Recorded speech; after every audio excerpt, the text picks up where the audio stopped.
Hola, hello. I'm wanting to talk about Erik Erikson's 8 stages of development and something that I have noticed concerning how one's free will is conditioned. So, something to understand about Erikson's concept of identity is that it is tantamount to the general understanding of character, so an across time personality. Um,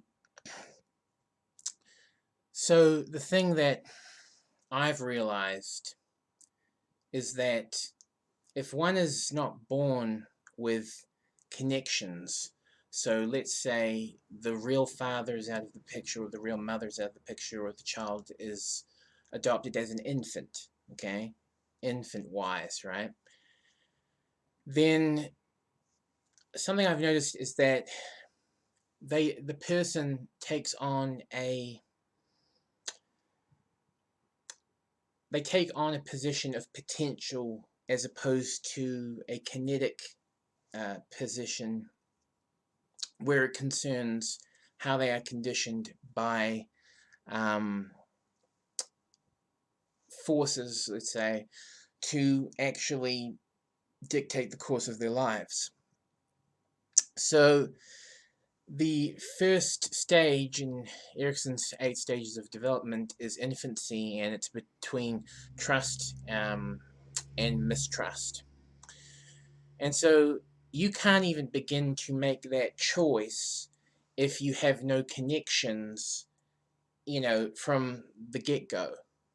You can't even begin to choose trust or mistrust. So you're not conditioned by fate. Your decisions aren't conditioned by fate. Your free will is not um, designed by fate uh, or aided by fate, whatever way you want to put it.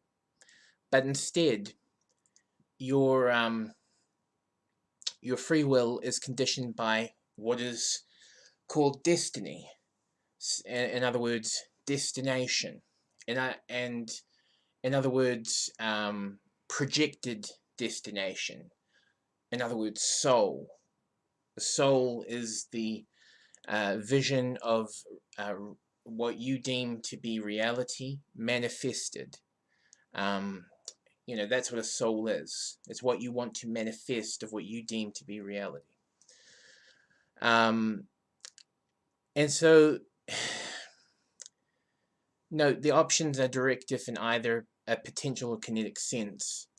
Um, the um, the choices themselves along the 8 stages of development, they are they give the option to sort of maintain, you know, your current self and receive the consequence of that maintaining. But they also give you the option to alter yourself. But here's an interesting thing. What if what if you are one of these people who never got to choose trust versus mistrust in the first place? What if you are solely relying on relations instead of connections? Then you are essentially not following the cursus, so the course of fate of those choices, but instead you are you are independent of that. You are following your own destiny. And that's interesting. Now, note that the law of stream and strike creates and negates a personality. So, what is the law of stream and strike? Well, the law of stream and strike is basically like a corner. So, you see any corner, right? There's a point, the point is the strike, and from every point in a corner, there are two lines or more that stream outward. So, or it doesn't even have to be a corner. It could just be a straight line, and the strike is the point at each end. But there's a stream connected to the strike. So this is something that you can see everywhere. Everywhere you can see this in effect, essentially. Though there are other things you can see everywhere too.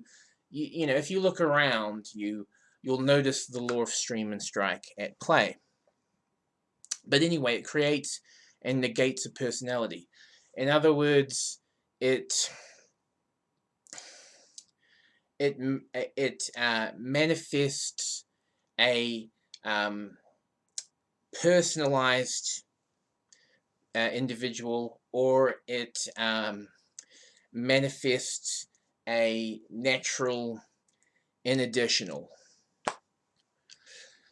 But anyway, what I am really getting to in this video is that if you are born out of connected conditionality, let's say, then you really can halt any choice that comes your way. You don't have to make a decision. So therefore, you don't have to strike. So you don't have to cause streams. Because people who are born, in connected conditionality, they are fated to strike. Ergo, they are fated to cause streams. And those streams of their actions, we could call them their repercussions, they wash over the people behind them on that hierarchical venture. Now, I call it a hierarchical venture instead of a hierarchical climb through life, because it's not a sure thing. It's a bet. It's always a risk. You shoot, but you can't aim perfectly where hierarchy is involved.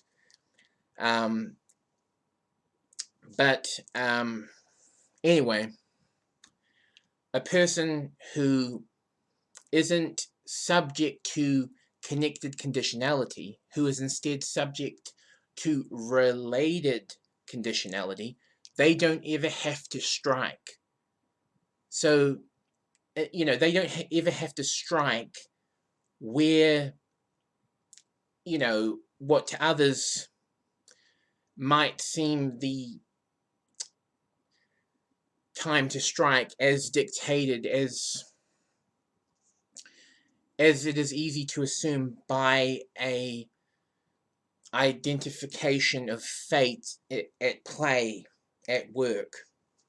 And so what ends up happening with people who have, related conditionality, that I've noticed, is that they can completely switch off.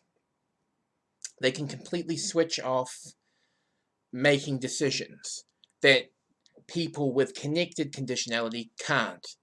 So they can, they can suspend their any state they are at. They could suspend the infancy state, or the toddler state, or the early childhood state, or the elementary school state. And here's the thing: they could go from the adulthood state right back to the toddler state, because they are relating to the state. They are not connecting to the state, because they have nothing to connect to, essentially. But that's a very interesting thing that I've noticed. And yeah, that's what I wanted to talk about. Have a good day. Peace, meow.